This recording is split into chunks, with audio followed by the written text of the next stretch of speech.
오늘 우리에게 들려주시는 하나님의 말씀은 신약성경 중에 누가복음 4장 16절에서 30절까지의 말씀입니다. 신약성경 94면에 있습니다. 누가복음 4장 16절로 30절까지의 말씀입니다. 이 계시의 말씀을 봉독할 때에 살아계신 하나님의 음성을 들으실 수 있기를 바랍니다.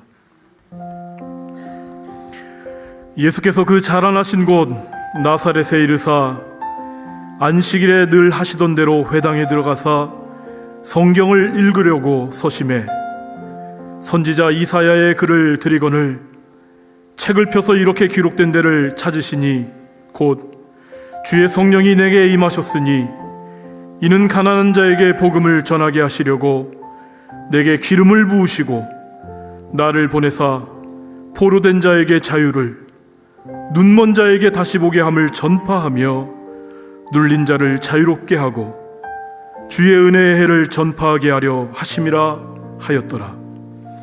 책을 덮어 그 맡은 자에게 주시고 앉으시니 회당에 있는 자들이 다 주목하여 보더라.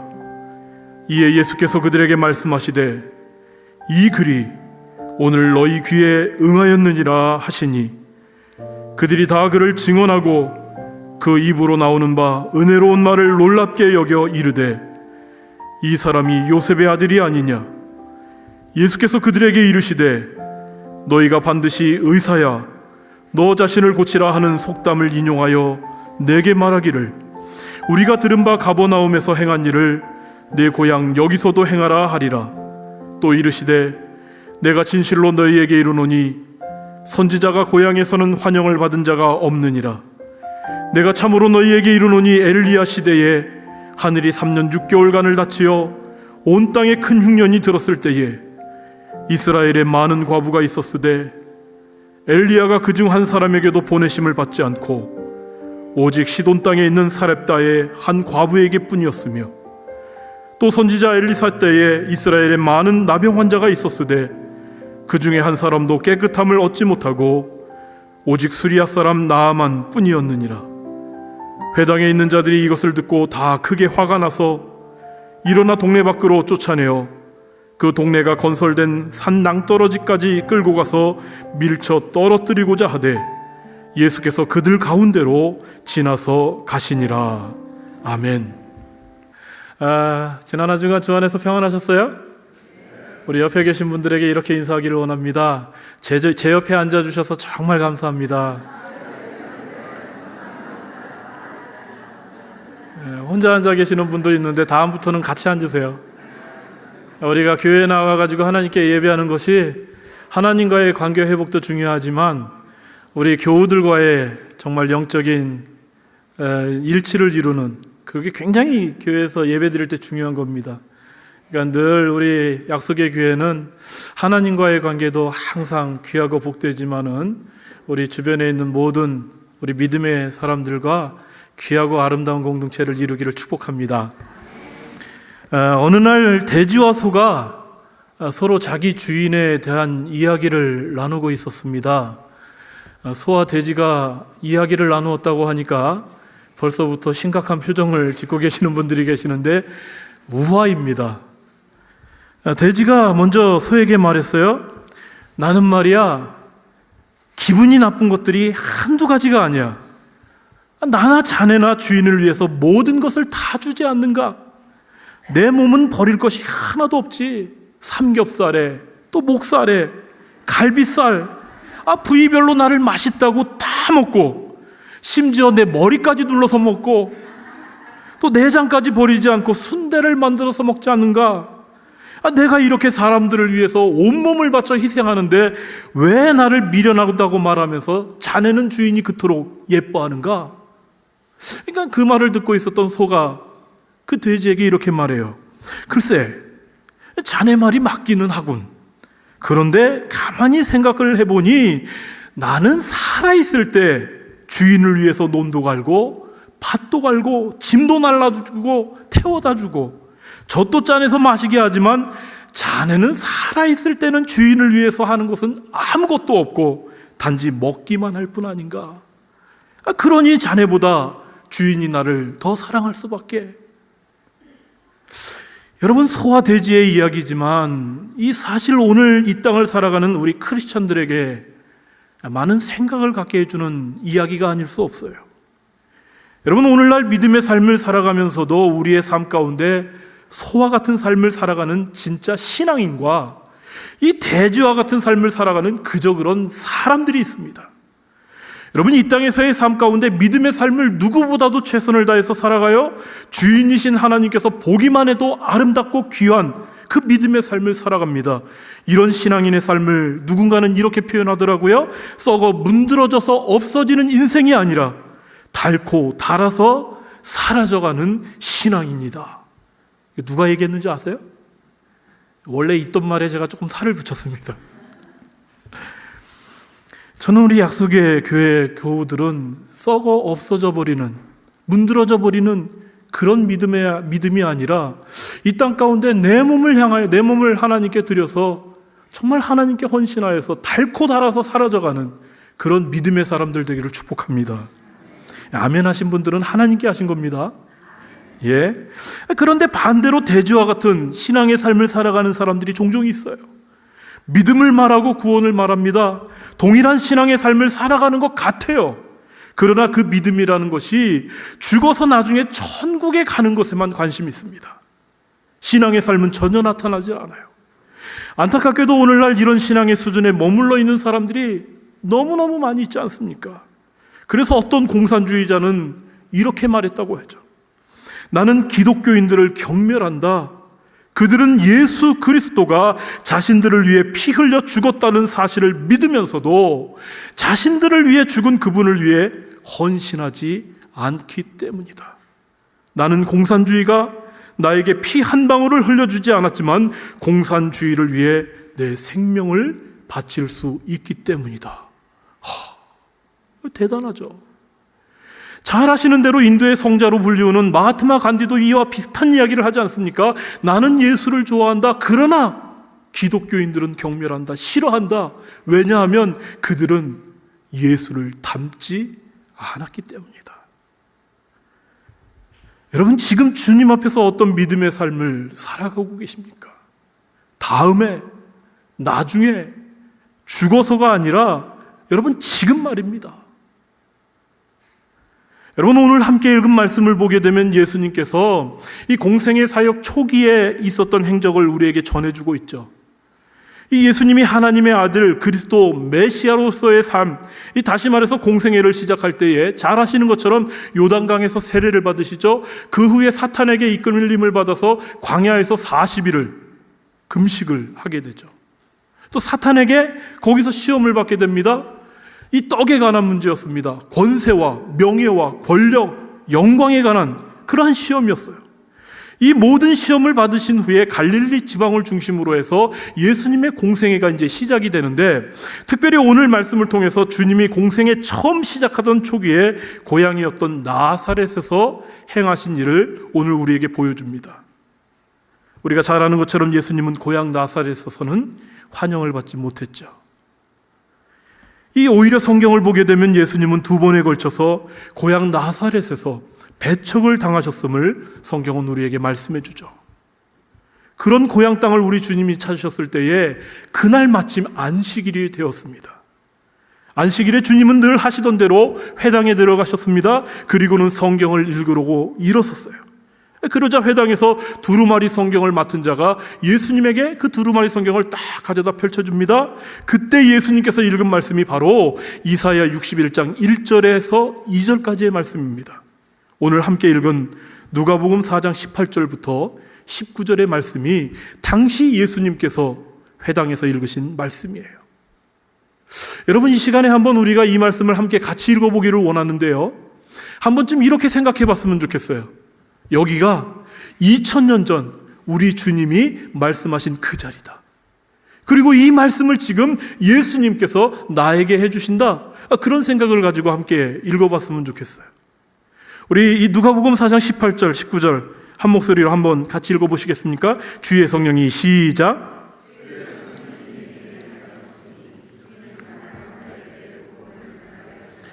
내게 기름을 부으시고 나를 보내사 포로된 자에게 자유를, 눈먼 자에게 다시 보게 함을 전파하며 눌린 자를 자유롭게 하고 주의 은혜를 전파하게 하려 하심이라. 아멘.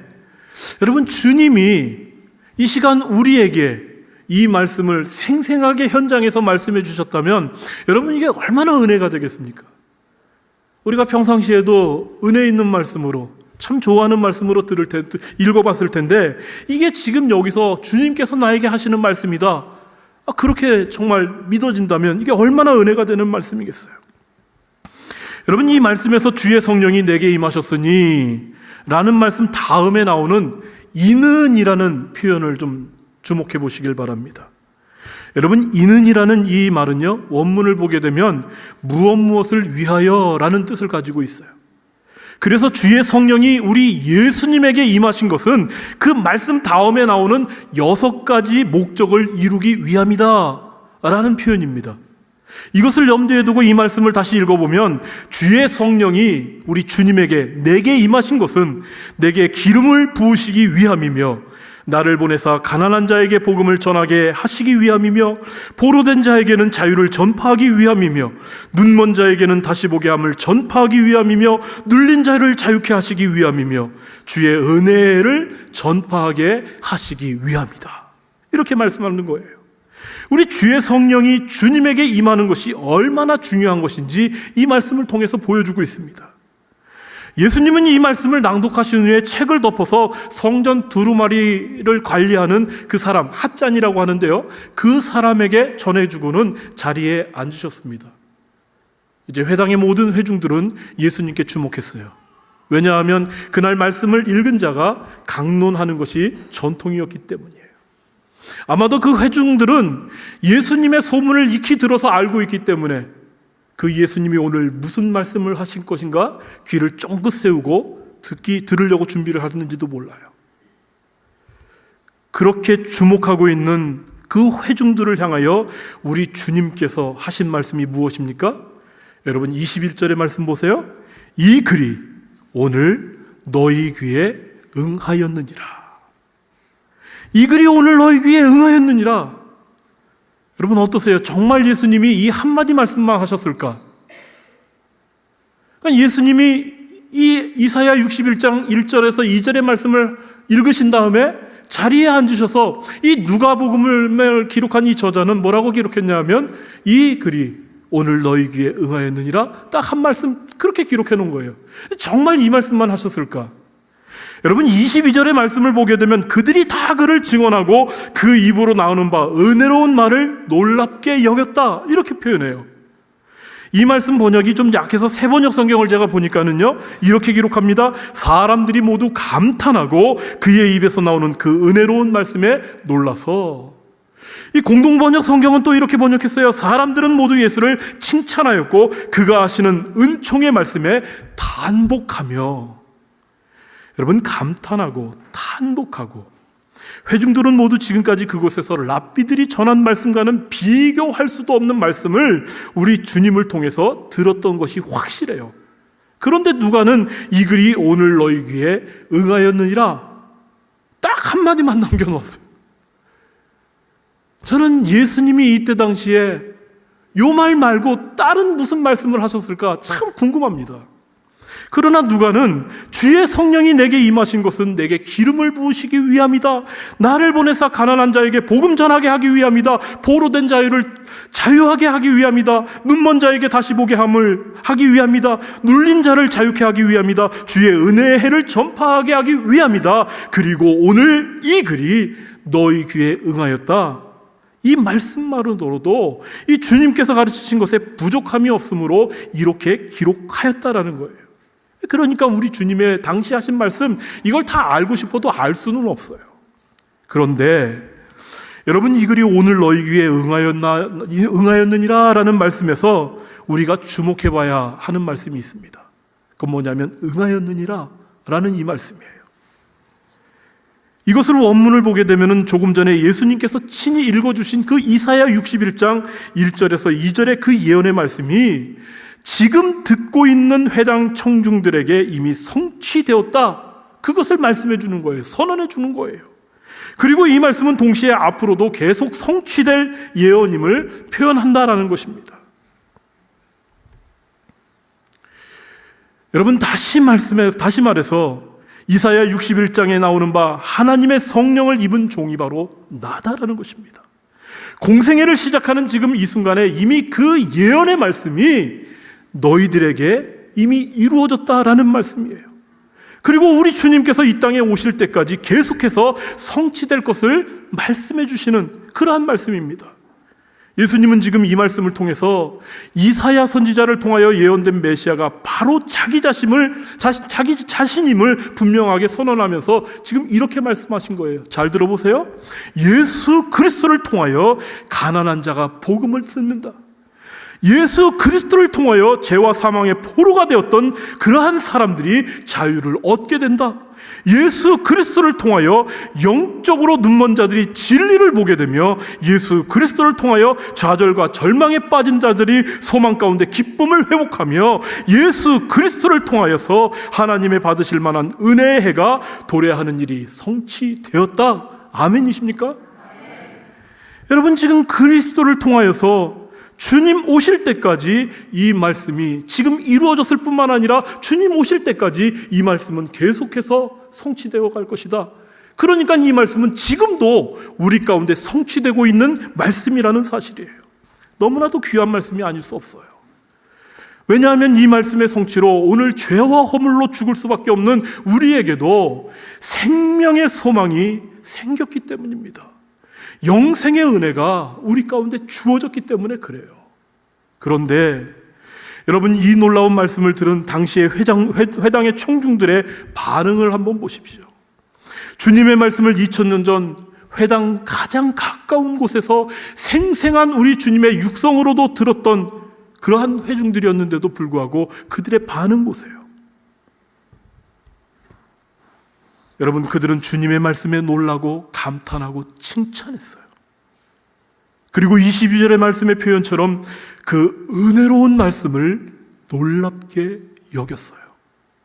그런데요, 그것으로 끝이었습니다. 그들의 반응은 이 사람이 요셉의 아들이 아니냐라는 말로 그들을 감탄시키고 칭찬드릴 만한 그 은혜로운 말씀을 그저 목수 집안에 태어났는데 어쩌다가 훌륭하게 성장한 랍빗 정도의 말로 격화시켜버렸어요. 그 은혜로운 말씀을 듣고도 그들은 예수님을 훌륭한 목수요 존경할 만한 인품을 가진 사람으로 여겼어요. 그러나 그것으로 끝이었습니다. 오히려 그들은 예수님의 이어진 말씀에 분노하죠. 그리고는 모두 일어나 예수를 동네 밖으로 쫓아내어 그 동네가 건설된 낭떠러지까지 끌고 가서 밀쳐 떨어뜨리고자 했습니다. 벌써부터 예수님을 죽이려고까지 했던 거예요. 여러분, 주님의 말씀은 은혜롭습니다.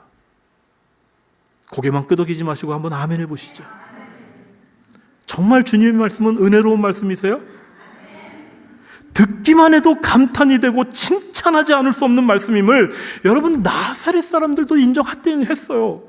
그런데 이 나사렛 사람들의 모습을 보면서 굉장히 중요한 신앙의 교훈을 우리에게 주고 있죠. 그것은 뭐냐 하면 은혜로운 말씀을 듣는 것, 그리고 그 말씀에 놀라고 그 말씀을 칭찬하는 것과 그 은혜의 말씀을 들을 뿐만 아니라 그 은혜에 합당한 믿음의 삶을 살아가는 것, 그것은 완전히 별개의 문제라는 것입니다.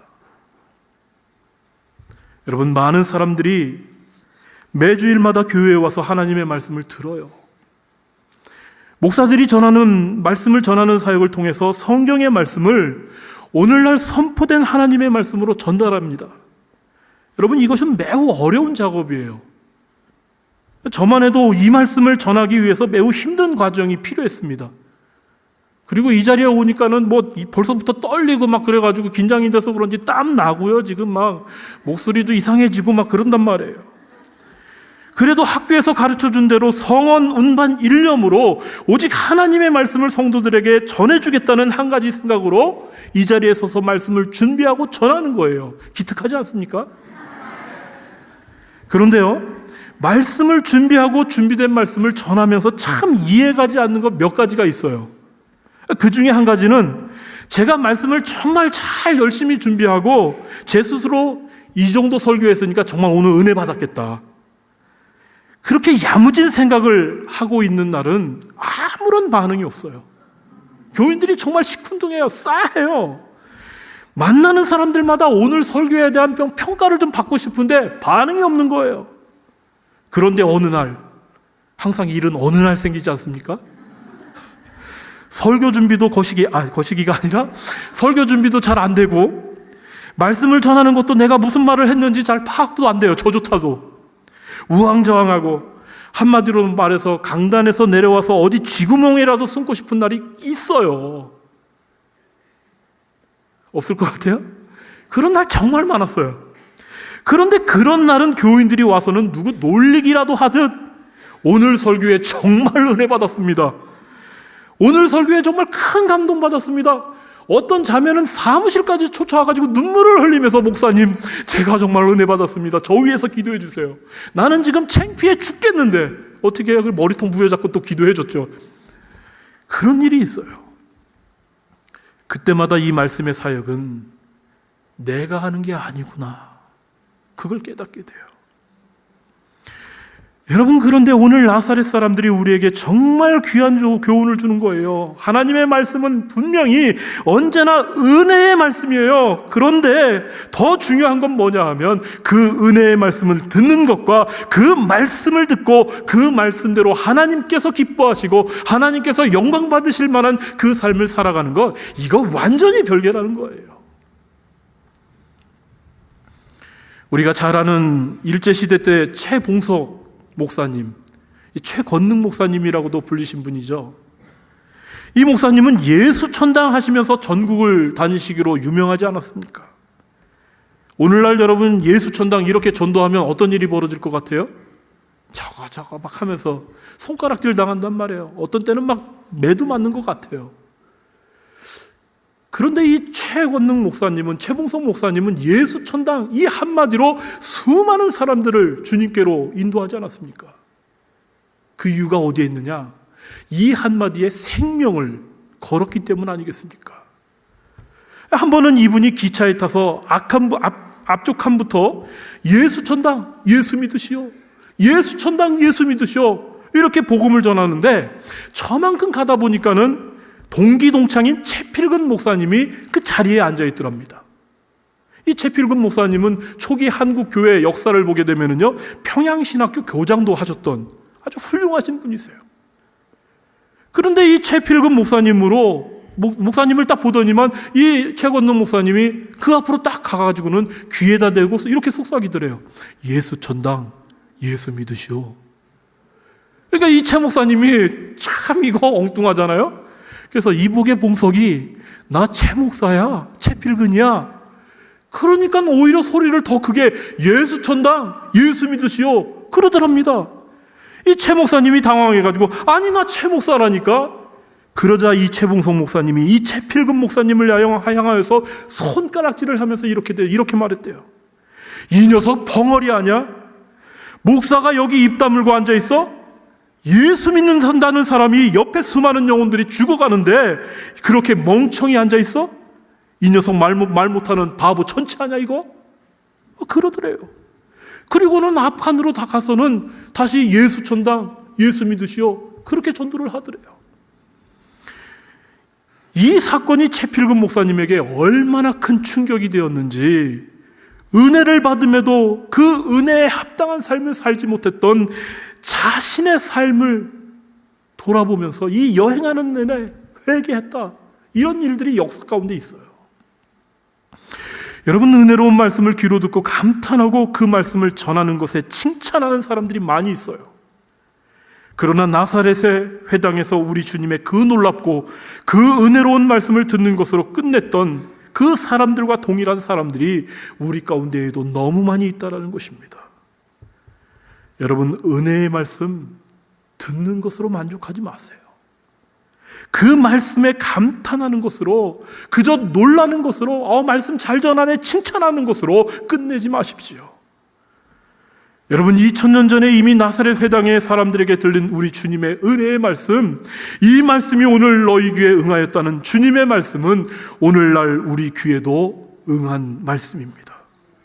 이미 우리 주님께서 이 땅에 친히 인간의 몸을 입으시고 2000년 전에 이루어졌고 오늘도 여전히 이루어지고 있는 이 복음의 말씀, 은혜의 말씀이 여러분, 오늘 저와 여러분의 귀만 울리고 귀만 즐겁게 하는 말씀이 아니라 우리의 심령 저 깊숙한 곳을 울리는 그러한 말씀 되기를 축복합니다.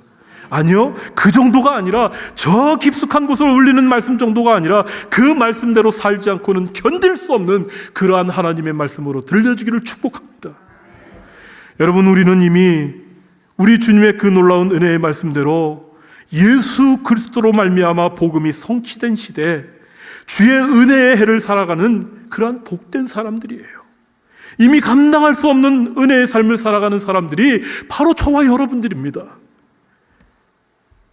여러분, 이것을 너무나도 잘 증명해 주는 말씀이 하나 있죠. 우리가 너무나도 잘 알고 있는 말씀, 요한복음 3장 16절의 말씀을 우리 너무나도 잘 알고 있지 않습니까? 하나님이 세상을 이처럼 사랑하사 독생자를 주셨으니 이는 그를 믿는 자마다 멸망하지 않고 무엇을 얻는다고요? 영생을 얻게 하려 하심이라.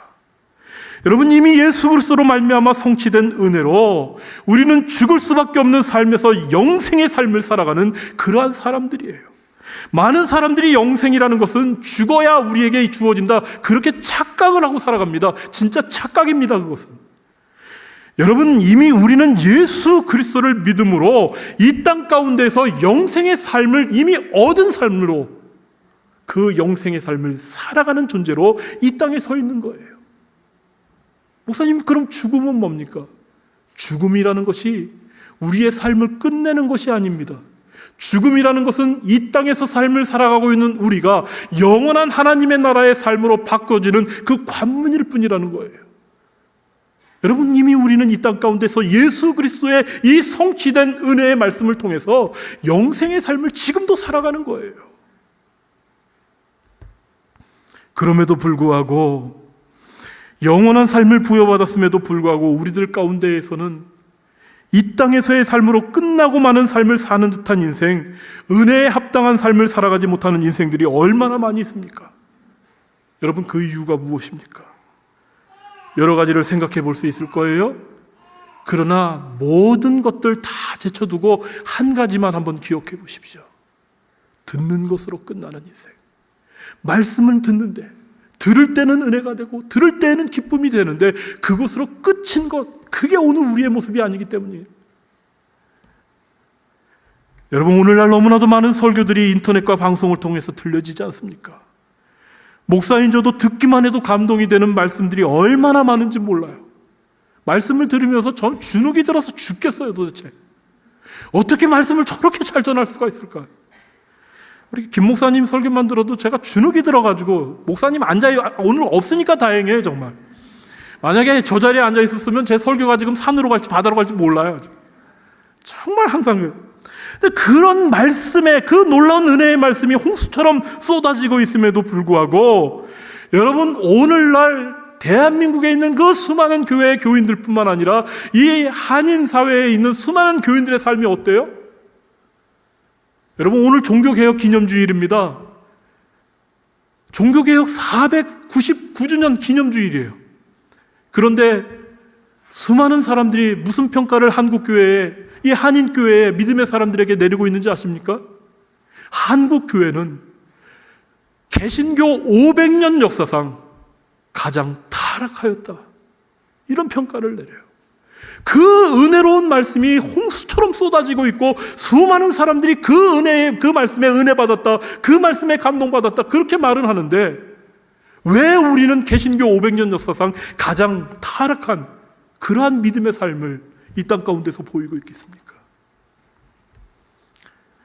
말씀이 들려지는 것으로 끝나기 때문에 그렇습니다. 귀만 울리는 소리로 끝나기 때문입니다. 여러분, 우리는 지난 한 달 동안 믿음과 시험이라는 시리즈로 믿음의 시작, 믿음의 선택, 믿음의 위기, 믿음의 시험이라는 제목으로 말씀을 전해들었어요. 한 말씀 한 말씀이 주옥 같은 은혜의 말씀 아니었습니까? 그런데 그 은혜의 말씀을 우리의 귀만 즐겁게 하는 말씀으로 오늘 끝내시겠습니까? 여러분, 우리의 믿음을 하나님께서 시작하셨어요. 우리는 이미 믿음의 선택을 하고 여기까지 온 사람들이에요. 위기도 있었고 시험도 있었어요. 그러면 이제 필요한 것은 무엇이겠습니까? 이젠 결단하십시오. 여러분, 더 이상 미루지 말아야 됩니다. 전 CCC 총재였던 고 김준곤 목사님, 그분이 쓰신 예수 칼럼이라는 책을 보게 되면 내일 마귀라는 제목의 아주 재미있는 글이 하나 있습니다. 혹시 아시는 분들이 계시나요? 내일 마귀 들어는 봤습니까? 반응이 없으세요, 우리 교회는. 마귀와 그의 졸개들이 교회를 다닌 성도들의 신앙생활을 방해하기 위해서 전략회의를 열었다고 해요. 일종의 마귀 전략회의입니다. 이 대장마귀가 쫄개들을 불러다 놓고는 크리스천들이 신앙생활을 하지 못하도록 방해하기 위한 좋은 그러한 전략을 한번 말해봐라, 이렇게 말문을 열었어요. 그러자 보기에도 아주 그럴듯한 젊은 엘리트 마귀가, 이건 제 얘기가 아니라 김준곤 목사님 표현이에요, 이 땅의 모든 크리스천들을 죽여버립시다, 이렇게 얘기한 거예요. 그러자 옆에 있던 늙은 마귀가 그동안 성도들을 많이 죽여봤는데 오히려 그들의 죽음은, 그들의 순교는 교회의 씨앗이 되었다. 그러자 이번에는 누군가, 대장님, 크리스천들에게 매질을 하면 될 것입니다, 이렇게 제안을 했어요. 그러자 이번에도 늙은 마귀가 기독교인들은 매 한 대에 예수에 대한 열심이 더 생긴다, 그거 별로 좋은 방법 아니다, 이렇게 경고합니다. 그러자 누군가 아예 감옥에 가두어 버립시다, 이렇게 제안합니다. 그러자 이번에도 늙은 마귀가 감옥에 가면 오히려 더 열심히 기도하여 성령의 역사를 크게 일으킴으로 우리에게 더 큰 손해를 입힌다. 그렇다면 죄를 범하게 해서 죄의식 때문에 아예 신앙생활을 포기하게 만들어 버립시다. 그 말을 듣자 이 대장마귀가 미소를 띠면서 그 방법이 가장 성공적인 방법이긴 하지만 그보다 더 좋은 전략을 한 가지만 더 생각해보자, 이렇게 제안을 합니다. 그때 늙은 마귀가 이렇게 지혜를 짜냅니다. 대장님, 크리스천들로 하여금 열심히 전도도 하고 열심히 기도도 하고 열심히 사랑도 하고 열심히 봉사도 하자라고 하는 것입니다. 그러나 내일부터 하자, 나중에 하자, 차차 하자, 이렇게 속삭이면 됩니다.